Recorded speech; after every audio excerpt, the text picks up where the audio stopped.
ಆತ್ಮೀಯ ಕನ್ನಡ ಪಿಕ್ಚರ್ ವೀಕ್ಷಕರಿಗೆ ನಮಸ್ಕಾರ. ನಾನು ಪ್ರವೀಣ್ ಅಂತ. ನಾನು ಈ ಹಿಂದಿನ ಒಂದು ಎಪಿಸೋಡ್ನಲ್ಲಿ ಹೇಳಿದಂತೆ 2023ರ ಒಂದು ರೌಂಡಪ್ಪನ್ನು ನಾವು ವಿಶೇಷ ಕಾರ್ಯಕ್ರಮವನ್ನಾಗಿ ಮಾಡ್ತಾಯಿದ್ದೀವಿ. ಈ ಒಂದು ಕಾರ್ಯಕ್ರಮದಲ್ಲಿ ಈಗಾಗಲೇ ನಿಮಗೆ ಸಿನಿಮಾ ರೌಂಡಪ್ ಏನು ಅನ್ನೋದು ಸಿಕ್ಕಿದೆ. ಈಗ ಈ ವರ್ಷ ವಿವಾದಕ್ಕೀಡಾದ ವಿಚಾರಗಳನ್ನು ನಿಮ್ಮ ಮುಂದೆ ಇಡುವಂಥ ಒಂದು ಪ್ರಯತ್ನ. 2023ರಲ್ಲಿ ಗಮನ ಸೆಳೆದಂತಹ ಮತ್ತು ಸುದ್ದಿಯಾದಂತಹ ಕಾಂಟ್ರವರ್ಸಿಗಳನ್ನು ನಿಮ್ಮ ಮುಂದೆ ಇಡುವಂಥ ಒಂದು ಪ್ರಯತ್ನ. ಈ ವರ್ಷ ಅತಿ ಹೆಚ್ಚಾಗಿ ಕಾಂಟ್ರವರ್ಸಿ ವಿಚಾರಗಳಿಗೆ ಸಾಕ್ಷಿಯಾಗಿದ್ದು is none other than D Boss Darshan ಅವರು.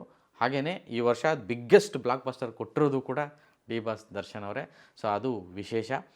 ದರ್ಶನ್ ಅವರು ಈ ವರ್ಷ ಲಾಸ್ಟ್ ಒಂದು ವನ್ಯಮೃಗಗಳ ವಿಚಾರಕ್ಕೆ ಅವರ ಒಂದು ಫಾರ್ಮ್ ಹೌಸ್ನಲ್ಲಿ ಒಂದು ಪಕ್ಷಿಗಳನ್ನು, ಬೇರೆ ಪ್ರಭೇದದ ಪಕ್ಷಿಗಳನ್ನು ಅವರಿಗೆ ಮಾಹಿತಿ ಇಲ್ಲದೆ ಸಾಕ್ತಿರುವಂತಹ ಒಂದು ವಿಷಯವನ್ನು ಅವರು ಒಂದು ಯೂಟ್ಯೂಬ್ ಚಾನಲಲ್ಲಿ ಇಂಟರ್ವ್ಯೂ ಕೊಡಬೇಕಾದ್ರೆ ಅವರು ಆ ಮಾಹಿತಿಯನ್ನು ಹಂಚ್ಕೊಂಡಿದ್ರು. ಈ ಥರದ್ದೊಂದು ಪಕ್ಷಿಗಳನ್ನು ಸಾಕಿದ್ದೀನಿ ಅನ್ನೋ ಒಂದು ವಿಚಾರವನ್ನು, ಅದನ್ನು ಗಮನಿಸಿ ವನ್ಯ ಜೀವಿಗಳ ಅಥವಾ ವನ್ಯ ಪಕ್ಷಿಗಳನ್ನು ಸಂರಕ್ಷಣೆ ಮಾಡುವಂತಹ ಒಂದು ತಂಡ ಅವರ ಒಂದು ಫಾರ್ಮ್ ಹೌಸ್ಗೆ ಭೇಟಿಯನ್ನು ಮಾಡಿತ್ತು, ವಿಚಾರಣೆಯನ್ನು ನಡೆಸ್ತು.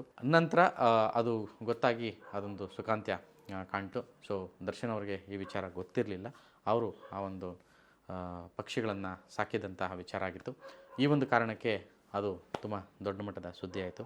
ನಿಮಗೆಲ್ಲ ಗೊತ್ತಿರೋ ಹಾಗೆ ವನ್ಯ ಮೃಗಗಳಿಗೆ ಅಥವಾ ರೈತರಿಗೆ ಅವರು ಬ್ರ್ಯಾಂಡ್ ಅಂಬಾಸಿಡರ್ ಕೂಡ.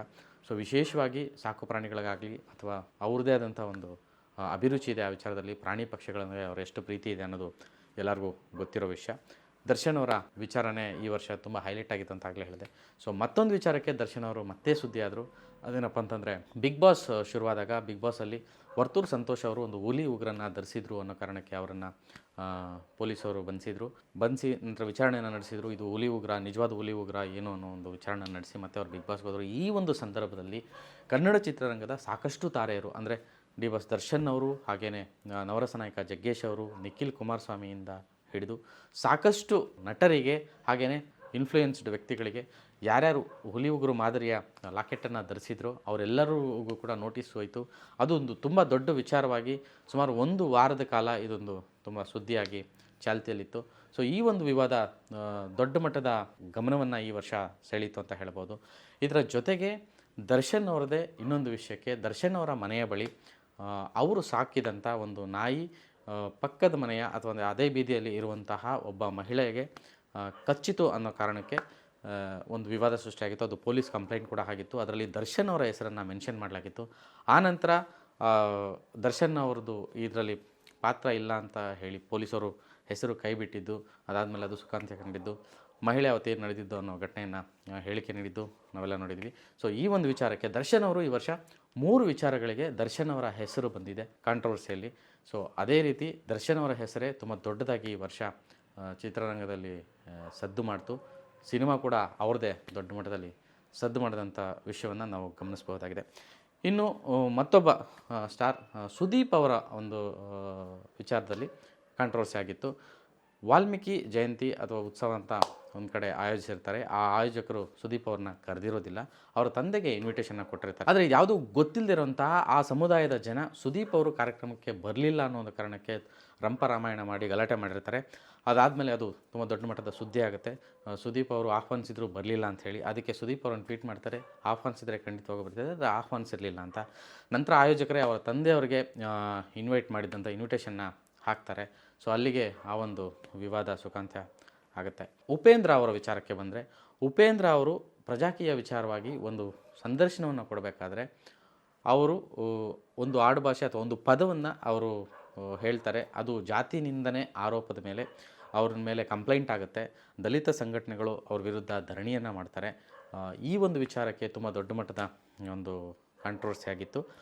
ಹಾಗೆಯೇ ಈ ವಿವಾದದಲ್ಲಿ ಬಾಯಿ ತಪ್ಪಿ ನಾನು ಆ ರೀತಿ ಹೇಳಿದೆ ಅಥವಾ ಆಡು ಭಾಷೆ ಅಂತ ನಾನು ಹೇಳಿದೆ ಅಂತ ಉಪೇಂದ್ರ ಅದನ್ನು ಸಮರ್ಥಿಸ್ಕೊಂಡ್ರು.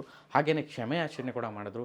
ಆ ರೀತಿ ಆ ಭಾವನೆಗಳಿಗೆ ಧಕ್ಕೆ ಆಗಿದ್ದರೆ ಖಂಡಿತವಾಗ್ಲೂ ನಾನು ಕ್ಷಮೆ ಯಾಚಿಸ್ತೀನಿ ಅಂತ ಅವ್ರಿಗೆ ಕ್ಷಮೆ ಯಾಚಿಸಿದ್ರು. ಇದು ಕೂಡ ಪೊಲೀಸ್ ಕಂಪ್ಲೇಂಟ್ ಆಗಿತ್ತು, ವಿಚಾರಣೆ ಆಗಿತ್ತು, ಕೋರ್ಟ್ವರೆಗೂ ಹೋಗಿತ್ತು ವಿಷಯ. ಹೀಗಾಗಿತ್ತು. ಇನ್ನೊಂದು ದರ್ಶನ್ ಅವರನ್ನು ಬಿಟ್ಟರೆ ಮತ್ತೊಂದು ಸುದೀಪ್ ಅವ್ರದ್ದೇ ವಿವಾದ. ದರ್ಶನ್ ಅವ್ರದ್ದು 3 ವಿವಾದ ಆಗಿತ್ತು. 3 ವಿವಾದದಲ್ಲಿ ದರ್ಶನ್ ಅವರ ಹೆಸರು ಬಂದಿತ್ತು. ಸುದೀಪ್ ಅವ್ರದ್ದು 2 ವಿಚಾರಕ್ಕೆ ಬಂದಿತ್ತು. ಆಗಲೇ ಹೇಳಿದಂತೆ ವಾಲ್ಮೀಕಿ ಜಯಂತಿ ವಿಚಾರಕ್ಕೆ. ಮತ್ತೊಂದು ಎನ್ ಕುಮಾರ್ ಅವರು ನಿರ್ಮಾಪಕರು, ಅವರು ಸುದೀಪ್ ಅವರಿಗೆ 8 ವರ್ಷದ ಹಿಂದೆಯೇ ಹಣವನ್ನು ಕೊಟ್ಟಿರ್ತೇನೆ, ಅಡ್ವಾನ್ಸನ್ನು ಕೊಟ್ಟಿರ್ತೇನೆ, ಕಾಲ್ ಶೀಟ್ ಕೊಟ್ಟಿರ್ತಾರೆ, ಆದರೆ ಸಿನಿಮಾ ಮಾಡಲಿಕ್ಕೆ ಅವರು ಸಮಯ ಕೊಡ್ತಾ ಇಲ್ಲ, ಕಾಲ್ ಶೀಟ್ ಕೊಡ್ತಿಲ್ಲ ಅನ್ನೋ ಒಂದು ವಿಚಾರವನ್ನು ಇದ್ದಕ್ಕಿದ್ದಂಗೆ ದೊಡ್ಡದು ಮಾಡ್ತಾರೆ. ಸೊ ಚೇಂಬರ್ವರೆಗೂ ಹೋಗುತ್ತೆ, ಚೇಂಬರಲ್ಲಿ ಮೀಟಿಂಗ್ ಆಗುತ್ತೆ, ಡಾಕ್ಟರ್ ಶಿವರಾಜ್ ಕುಮಾರ್ ಅವ್ರಿಗೂ ಡಾಕ್ಟರ್ ರವಿಚಂದ್ರನ್ವರೆಗೂ ವಿಷಯ ಹೋಗುತ್ತೆ. ಅವರನ್ನು ಭೇಟಿ ಮಾಡಿ ನ್ಯಾಯ ಕೊಡಿಸುವಂತೆ ಕುಮಾರ್ ಅವರು ಕೇಳ್ತಾರೆ. ನಂತರ ಸುದೀಪ್ ಇವೆಲ್ಲ ವಿಚಾರಗಳನ್ನು ಗಮನಿಸಿ ಯಾವುದೇ ರಿಯಾಕ್ಷನ್ ಕೊಡದೆ ಸೀದಾ ಕೋರ್ಟಲ್ಲಿ ಮೊಕದ್ದಮೆಯನ್ನು ಹೂಡ್ತಾರೆ, ಮಾನನಷ್ಟ ಮೊಕದ್ದಮೆಯನ್ನು. ಸೊ ಈ ಒಂದು ವಿಚಾರ ಯಾವುದೇ ಸಂಧಾನ ಆಗದೆ ಇನ್ನೂ ಪ್ರಕರಣ ಚಾಲ್ತಿಯಲ್ಲಿದೆ, ಕೋರ್ಟಲ್ಲಿ ನಡೀತಿರೋಂಥದ್ದು.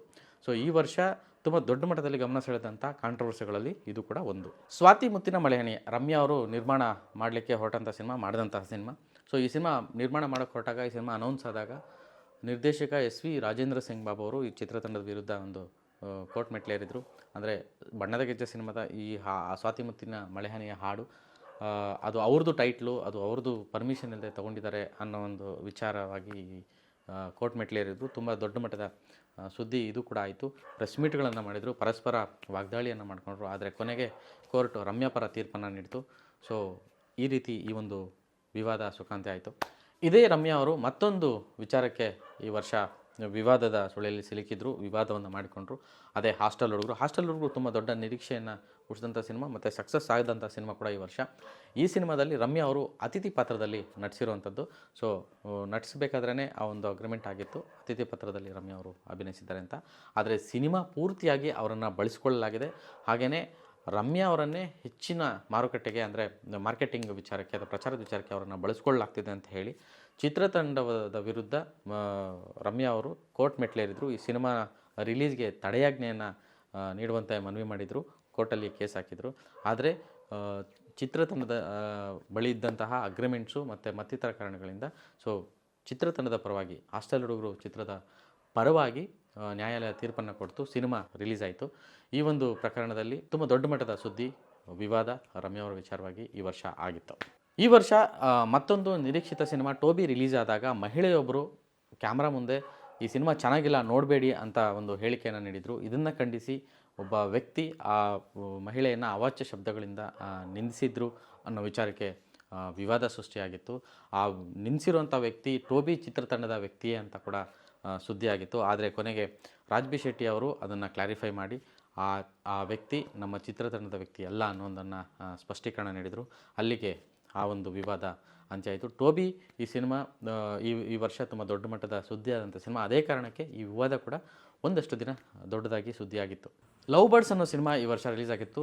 ರೋಮಿಯೋ ಖ್ಯಾತಿಯ PC ಶೇಖರ್ ಅವರು ಈ ಸಿನಿಮಾನ ನಿರ್ದೇಶನ ಮಾಡಿದರು. ಕಡ್ಡಿಪುಡಿ ಚಂದ್ರು ಅವರು ಈ ಸಿನಿಮಾನ ನಿರ್ಮಾಣ ಮಾಡಿದರು. ಡಾರ್ಲಿಂಗ್ ಕೃಷ್ಣ ಹಾಗೆ ಮಿಲನ ಈ ಸಿನಿಮಾದಲ್ಲಿ ಆ್ಯಕ್ಟ್ ಮಾಡಿದರು. ಈ ಸಿನಿಮಾ ರಿಲೀಸ್ ಆದಮೇಲೆ ರೆಮ್ಯುನರೇಷನ್ ವಿಚಾರಕ್ಕೆ, ಅಂದರೆ 25 ಲಕ್ಷ ಕೊಡ್ತೀನಿ ಅಂತ ಒಪ್ಕೊಂಡಿದ್ದಂಥ ನಿರ್ಮಾಪಕರು, ಅಗ್ರಿಮೆಂಟ್ ಕೊಟ್ಟಿದ್ದಂಥ ನಿರ್ಮಾಪಕರು ಬರೀ 6.5 ಲಕ್ಷ ಮಾತ್ರ ದುಡ್ಡು ಕೊಟ್ಟಿದ್ದಾರೆ ಅಂತ ಆರೋಪಿಸಿ PC ಶೇಖರ್ ಅವರು ನಿರ್ಮಾಪಕರ ಮೇಲೆ ಒಂದು ದೂರನ್ನು ಸಲ್ಲಿಸಿದರು. ಈ ಒಂದು ವಿಚಾರಕ್ಕೆ ನಿರ್ಮಾಪಕ ಮತ್ತು ನಿರ್ದೇಶಕರ ನಡುವಿನ ಒಂದು ವಾಗ್ವಾದಕ್ಕೆ ಕಾರಣ ಆಗಿತ್ತು, ವಿವಾದಕ್ಕೆ ಕಾರಣ ಆಗಿತ್ತು.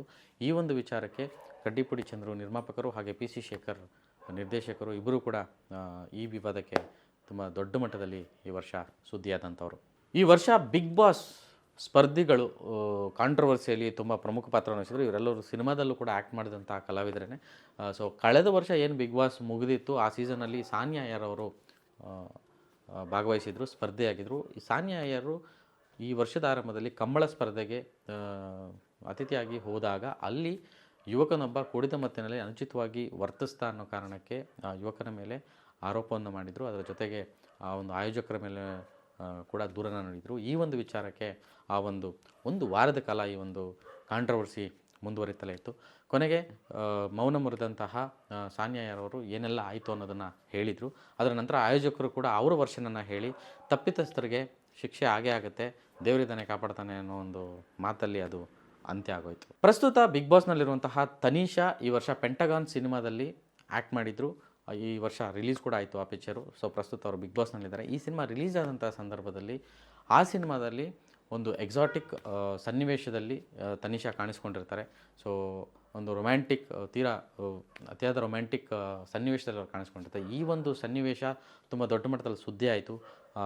ಆ ಒಂದು ಸಾಂಗ್ ಬಂದಾಗ, ಪೆಂಟಗಾನ್ ಸಾಂಗ್ ಬಂದಾಗ, ಈ ಒಂದು ವಿಚಾರಕ್ಕೆ ಯೂಟ್ಯೂಬ್ ಒಬ್ಬರು ತನಿಷಾಗೆ ನೀವು ಈ ಥರದ್ದು ಪಾತ್ರಗಳನ್ನು ಮಾಡ್ತೀರಾ, ಇಂಥ ಸನ್ನಿವೇಶಗಳಲ್ಲಿ ಅಭಿನಯಿಸ್ತಿರತ್ತಾದರೆ ನೀವು ಪಾರ್ನ್ ಸಿನಿಮಾಗಳಲ್ಲೂ ಆ್ಯಕ್ಟ್ ಮಾಡ್ತೀರಾ ಅನ್ನೋದು ವಿವಾದಾತ್ಮಕವಾದಂಥ ಒಂದು ಪ್ರಶ್ನೆಯನ್ನು ಕೇಳಿದರು.